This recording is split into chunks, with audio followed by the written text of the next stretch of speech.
This is Pet Life Radio. Let's talk pets. It's Oh Behave with Arden Moore, the show that teaches you how to have harmony in the household with your pets. Join Arden as she travels coast to coast to help millions better understand why cats and dogs do what they do. Get the latest scoop on famous faces, their perfectly pampered pets, and who's walking who in Rin Tin Tinseltown. From famous pet experts and best-selling authors to television and movie stars, you'll get the latest buzz from wagging tongues and tails, garner great pet tips, and have a doggone fur-flying fun time. So get ready for the pause and applause as we unleash your Oh Behave host, America's pet edutainer, Arden Moore. Welcome to the Oh Behave show on Pet Life Radio. I'm your host, Arden Moore. They say that a photo is worth 1,000 words, but our special guest today is going to prove that walls filled with stunning dog photography and art can help heal and inspire us two-leggers.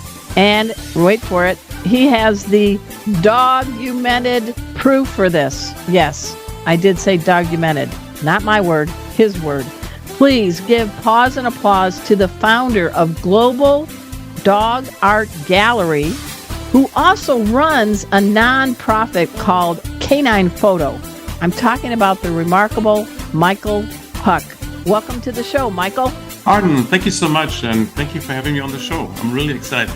All right, well, get ready, pet pals, because Michael has quite a story to unleash, and he also has a pretty lofty goal. He's on a mission. You ready for this?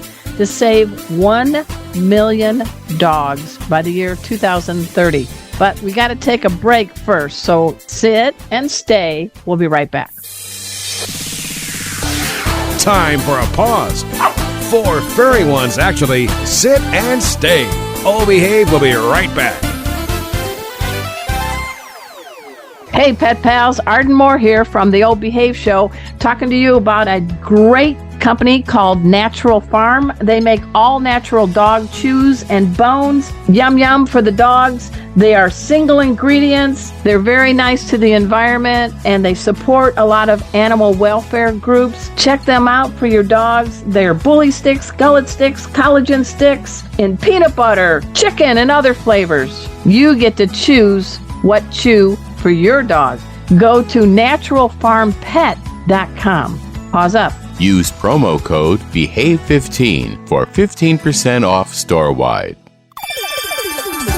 Let's talk pets on PetLifeRadio.com.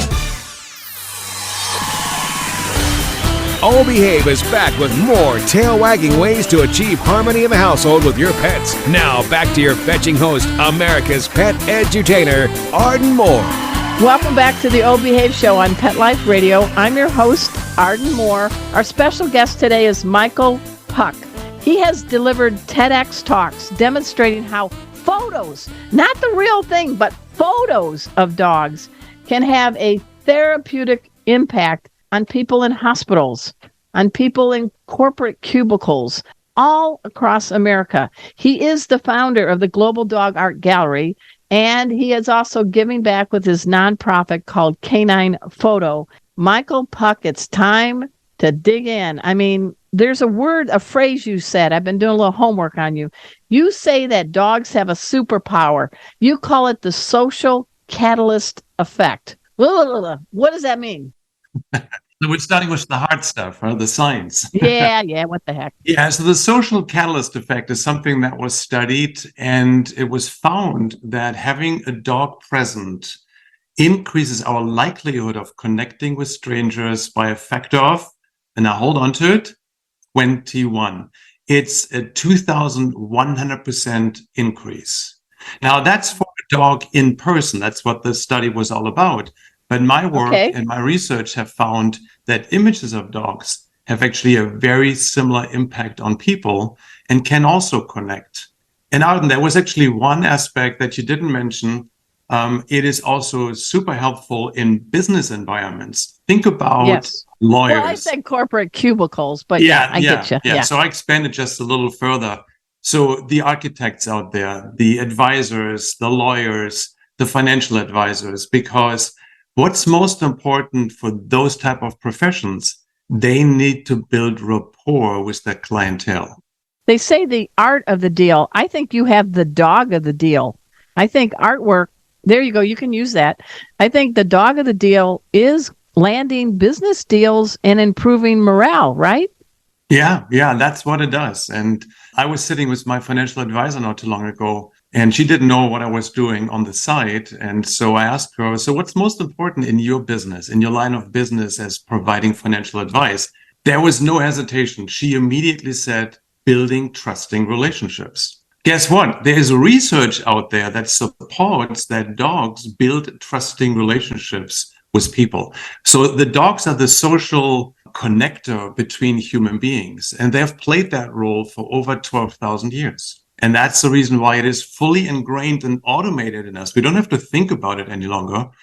Our brain basically fires out a command that says something along the lines of friend, trust, loyalty, every time we see a dog. And it doesn't matter if it's on TV or print. They do that too. You see a dog picture, you go, "Aw," right? Yeah, well, right. I think you've got something here, Michael. If I'm walking in to get a root canal and in the dentist chair, I look right across from me and it's a picture of a tooth, the good and the bad, which would like give me a lot of stress. So help me walk through it. If I'm getting that root canal and I'm looking across and I see a smiling corgi or a goofy looking pug, what's happening to me in that dental chair? Yeah, there are actually a couple of things that are happening. So first of all, you're being distracted because you're looking at something that has nothing to do with what you're getting ready to do. Right. So that's one aspect of it. The more profound aspect might actually be the chemistry that's happening in your brain, because you're releasing dopamine looking at the photo of the dog. You're also releasing oxytocin. And so these two, and there's more chemistry happening, but let me just pick on these two right now. The release of oxytocin by up to 300% and the dopamine will help you to feel less stressed. Don't they call the oxytocin the cuddle hormone? I think Correct. It's been called that, right?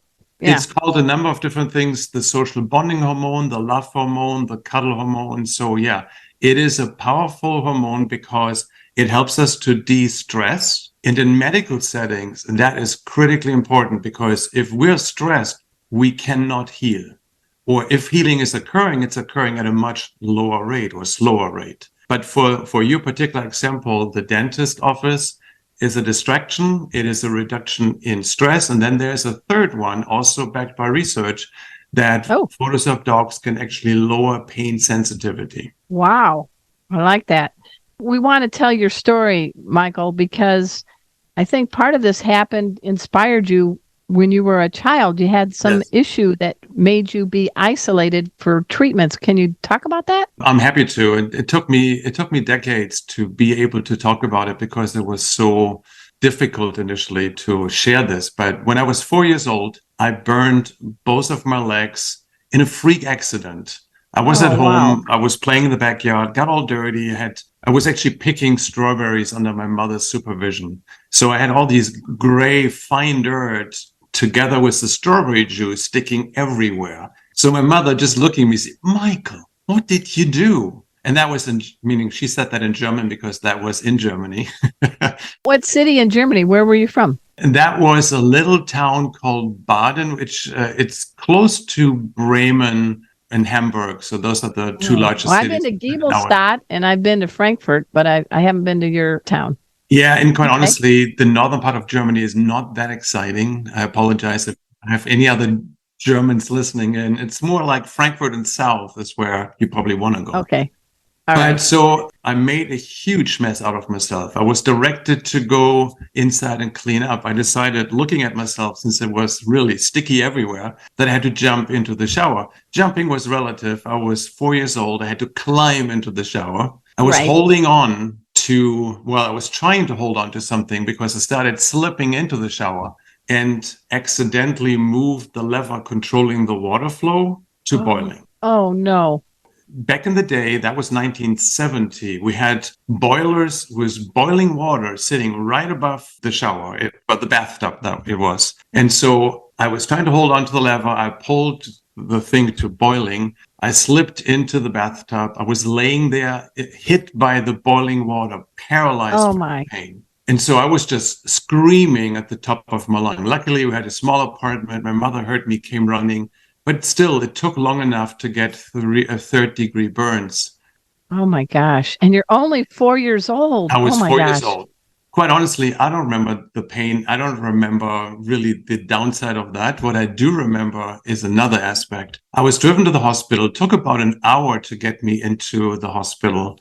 And then I woke up in isolation care. I had open wounds from hip to toe on both legs. And I was not allowed to receive any visitors. Not that anybody told me that, but I learned about that after the fact.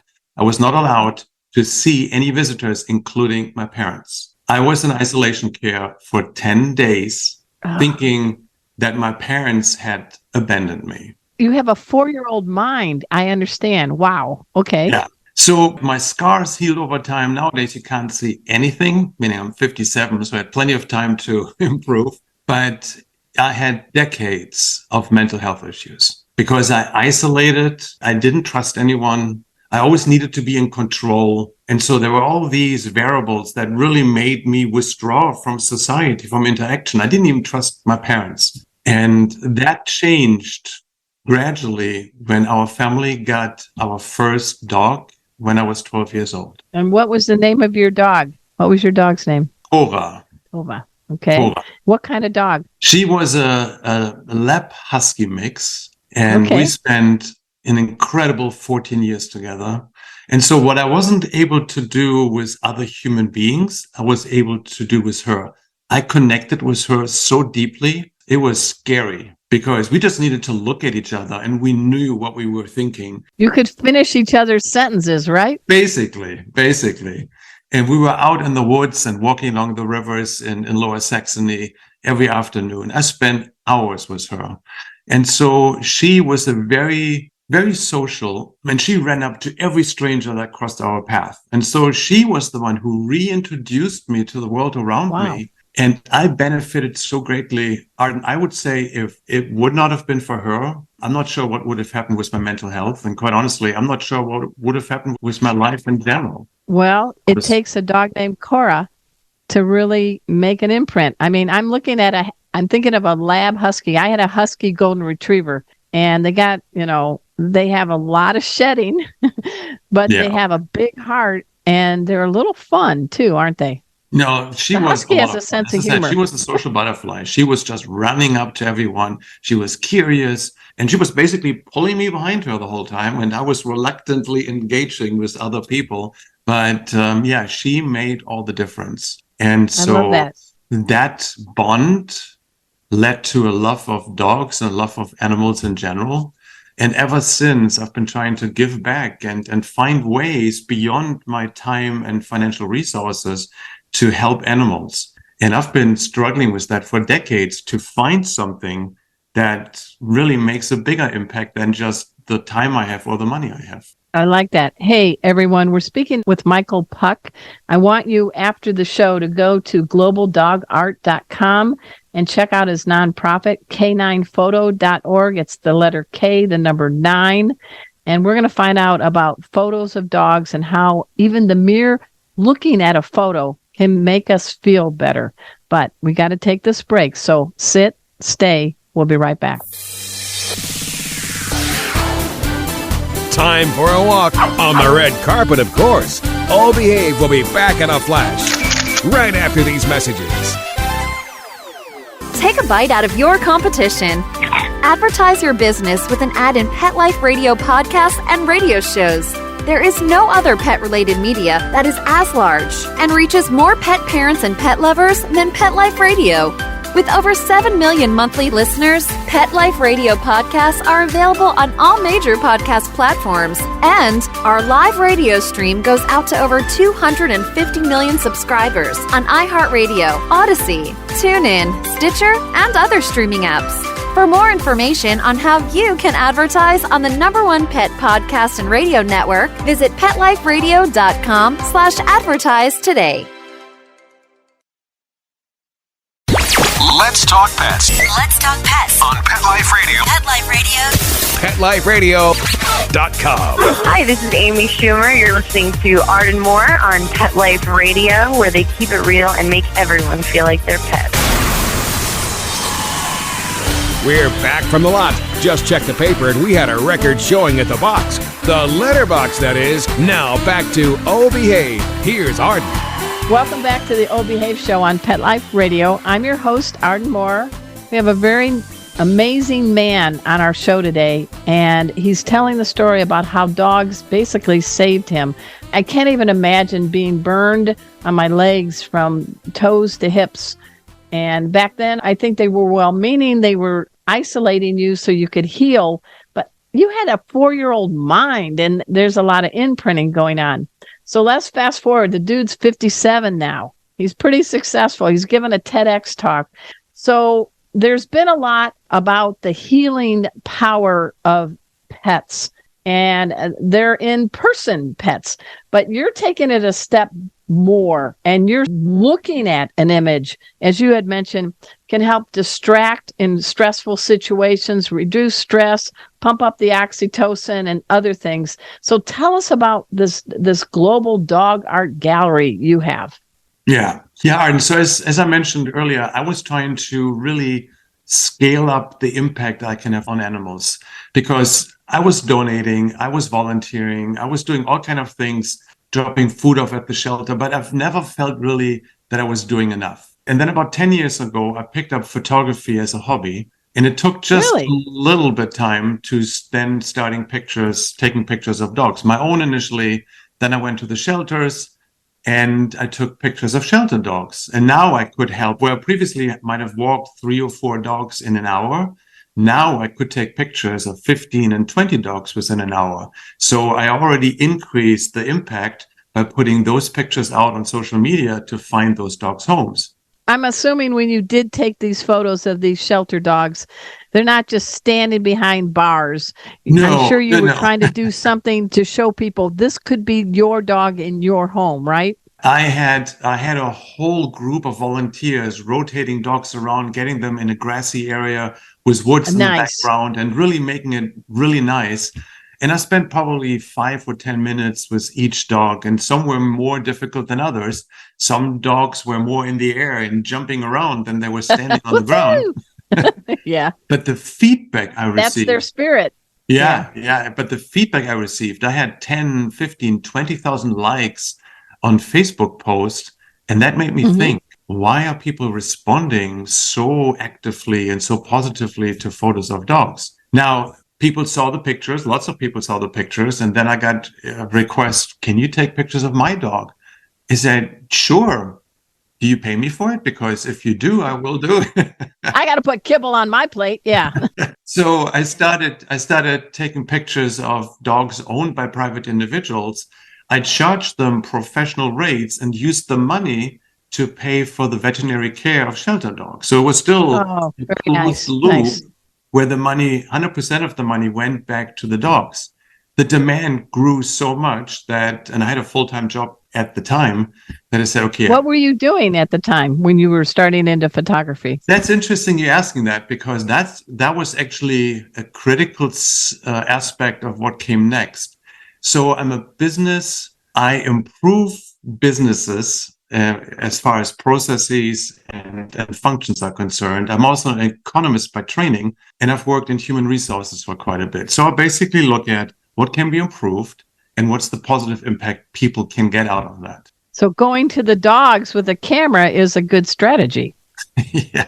Yeah. And so now taking pictures of dogs owned by private individuals, some of my work ended up on the walls of businesses because these people own businesses. One case in particular, a lady who owns and operates the private side of our local airport. And after I hung the pictures on her wall space, she probably emailed me, I would say 3 weeks straight, every single day, telling me about the responses she had received from customers and clients walking through the lobby at the airport. And she says, you wouldn't believe people I have never talked to, I've seen for 10 years, but they've never stopped to talk to me. stopped in my office, wanted to know about the pictures and this and that. And I felt not absolutely flattered. Wow. So that's amazing. In my work, meaning I'm a decent photographer, but I'm not that good. I think you're good. Well, what airport are you speaking? It's the Tri-Cities Airport in Northeast Tennessee. It's a small regional airport, and there's a commercial side to it, and there's a private side to it. And so some of my pictures hang on the private side of the airport. I've seen some of your work because I want people to go to the globaldogart.com site. Your backgrounds, you really pick amazing backgrounds that make the dog pop, if you will, or show different features. And, there's like over 200 dog breeds. So you're working with a wide palette. That has to be challenging. Well, and so let me distinguish. What you find on the Global Dog Art Gallery is mostly not my work. So if you don't mind, let me talk about how I scale the dog photography, because that's where Global Dog Art Gallery comes in. So caninephoto.org, that's my photography. The Global Dog Art Gallery is where I have partnered with about 30 internationally celebrated dog photographers. I've reached out to them to say, hey, I've noticed that dog photos in business settings have a really positive impact on the people and on the business. I like to go ahead and offer a wide variety of dog photography to businesses that rely on one-on-one client, customer, or patient relationships. Because in those areas, it's most important. Would you be willing to contribute some of your best work to that purpose? And the Global Dog Art Gallery is part of Canine Photo. So 100% of the proceeds from what's being sold is actually supporting the nonprofit, and then is going back to animals. So I have currently, it's about 200. I have many more that I'm ready to upload because there is a lot of interest on the side of the photographers to participate. And I'm very picky. I allow only photographers that have exceptional work to contribute their photography. But you basically have a highly curated selection of dog art that's specifically curated for the purpose of triggering these positive aspects in people. And that is what you can find on the Global Dog Art Gallery, alongside with some of the environments on, the different business and medical environments, what it would look like to hang the photos. I got to say, if I had to go to an art gallery and I had a choice, no offense to Mona Lisa, I've seen her before, I think people would be more animated, more engaged seeing this dog gallery artwork than maybe a blurry Monet. Sorry, I'm probably going to get in trouble by saying that, but I personally would rather go to your gallery. No, you're absolutely right. And our joint evolutionary journey with dogs triggers these automatic mental responses where we basically have an involuntary response, a positive involuntary response that gives us all these benefits of feeling better. There's research coming out of the University of Maryland that suggests if you look at photos of dogs, can be on a computer screen, can be on the wall, just for 5 minutes, your perceived well-being increases by 16.5%. Wow. There's your documented evidence, right? Yeah. Well, that's part of it. There is so much research, meaning I had to pull the pieces together. There is not one masterpiece of research that says having pictures of dogs hanging in the following environments does X, Y, and Z. So I had to put all the different research pieces together. I hired PhD researchers to do the work for me because it was so much information to pull together. My gosh, from a kid from Germany, you are creating a whole new area of study. There's going to be probably down the road, some university is going to give a master's or doctorate degree in dog imagery and the impact on our health. Look what you just did. I appreciate your vision. I hadn't really thought that broadly about it. Oh, there you go. I'm throwing you a bone. Come on, Michael. Yeah, I'm thinking broadly. You alluded to it earlier, so let me just say it. My goal by 2030 is to save 1 million dogs. And that is, again, by selling dog wall art to businesses and medical settings, and then using 100% of the proceeds in order to support animal causes. And there are a couple of different arms where that goes in order to have very specific impact and driving down the shelter population. So dive in a little deeper. So people are tuning in right now, Michael. How can they help you help 1 million dogs? Yes. Again, that wasn't all that easy to figure out initially, but the Global Dog Art Gallery has actually an affiliate program. And so if you're a dog lover and you know businesses or medical settings or just a place where you think dog wall art could make a difference, you can go to the Global Dog Art Gallery, see what's out there. There is a means of getting in contact with me. I can set you up as an affiliate. And as an affiliate, you can earn 30% of the revenue generated by selling dog wall art. And if you're a big dog lover, you're welcome to donate that money, but it's otherwise for you to keep. And so there's an incentive to go out and maybe do a little work to connect with your folks on LinkedIn or Facebook and find out who would be interested. We're producing with 2 TEDx talks. There's an easily available piece of content that you can forward to others to say, take a look at this. See if the research makes sense, because I've yet to find somebody who didn't say, why didn't I think about that? That is so cool. Well, I like the science and the wag of the dog. Do you have a dog now yourself? I have 3 dogs. One is actually with me in the room here, sleeping right now. Luckily, she's not laying on her back. Otherwise, you could hear her snoring, because she snores like a sailor when she's laying on her back. So they're listening. So this is your chance, Doggy Dad. What's the name of your dogs? What kind do you have? So I have Rosie with me in the office. She is an almost 9-year-old pit bull. She's a rescue, very sad story. I'm not going to go into any details, but she is in rehab with us. Well, she landed the doggy lottery with you. Okay. She is certainly spoiled. She's my office buddy. She's with me all day long. And but I do have to keep her separate from my other 2, because she was misused in the dogfighting ring, and these type of instincts are still with her. And but I'll walk her twice a day, and she's with me all day. One night a week we spend together in one of our spare bedrooms and spend the night together. Just have a sleepover. Otherwise, she's in a crate overnight. Well, you're doing a good thing, giving her a good life with a crappy beginning, because you know what it was like to have a crappy burn. So you've bonded on that. How about the other 2?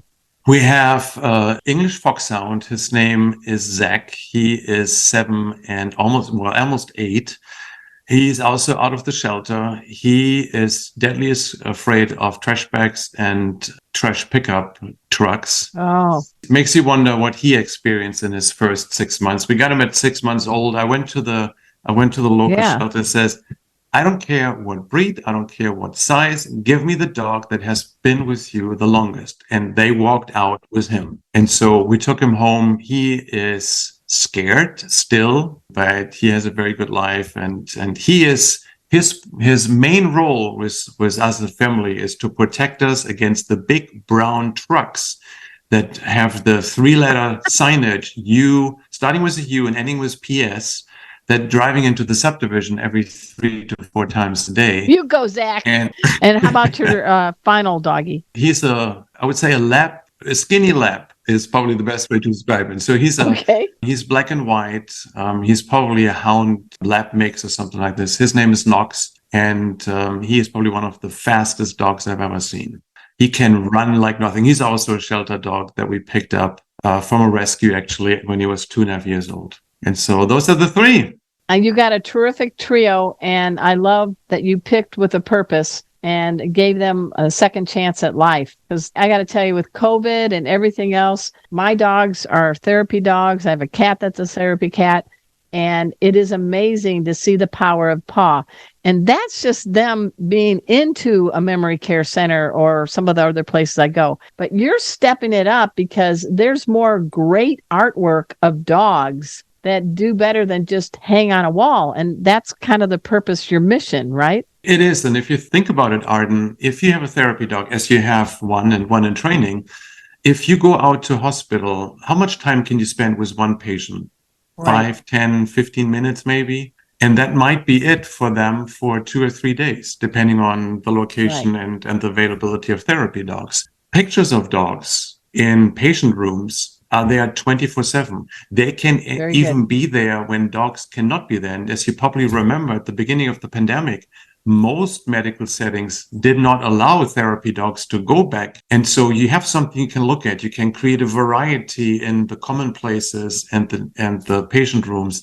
I think there is a lot of opportunity to enhance upon what therapy dogs do, especially since there is a clear shortage of therapy dogs in the United States. Not sure if you've seen the numbers, but 36.2 million patients in 2020. Wow. And only just about over 50,000 therapy dogs for those 36.2 million patients. Exactly. And that's not even counting people in memory care centers and other places that really, wow. I salute you. I give you a big paws up, Michael. We're talking to Michael Puck. I want you to please go to globaldogart.com and check out caninephoto.org. What you're doing is changing lives and improving us. And I'm so honored that you could be a guest on our show today. It was my great pleasure. If I may say one other thing, I'm an artist by nature. So photography is the channel that I'm using, but I'm also offering free wall art design. So if there's somebody out there listening and says, I would love to have a picture of dogs on my wall, they just need to take a picture of their wall, send it to me, and I'll create a design that purposely designed for the environment in which it's presented. So I think there's lots of opportunity. And maybe one other closing quick statement. Every dog has the ability to be a therapy dog, because being certified as a therapy dog only means that you save around patients, because that's what the certification is all about. But every single dog has the ability to help people feel better and recover more quickly. Yes, I like that broad definition for sure. Hey, I'm so glad you could be on the show. Please, guys, he's doing great work, and it's documented, because that was his word. I had to get it in one more time. I also want to do a shout out to my producer, Mark Winter. He is the surgeon of sound. He is the executive producer of Pet Life Radio, largest radio network on the planet. And humbly, our show, Oh Behave, is the longest running continuous pet podcast on the air since 2007. What do you think of that, Michael? We've been on when we had to use Skype. That is absolutely amazing. But Arden, just listening to you, you're a pro. I mean, this is amazing the way you present. Well, it's coming from my dog heart. How's that? Perfect. That's what's important. And everybody, until next time, please check out ardenmoore.com. Get on my YouTube channel. I got to get to 1,000. Arden Moore. Easy. And until next time, this is your flea-free host, Arden Moore, delivering just 2 words to all you 2, 3, and 4-leggers out there. Oh, behave. Coast to coast and around the world, it's Oh Behave with Arden Moore. Find out why cats and dogs do the things they do, and get the latest buzz from wagging tongues and tails in Rin Tin Tinseltown. From famous pet experts and best-selling authors to television and movie stars, you'll get great tail-wagging pet tips and have a fur-flying fun time. All Behave with America's pet edutainer, Arden Moore. Every week on demand, only on PetLifeRadio.com.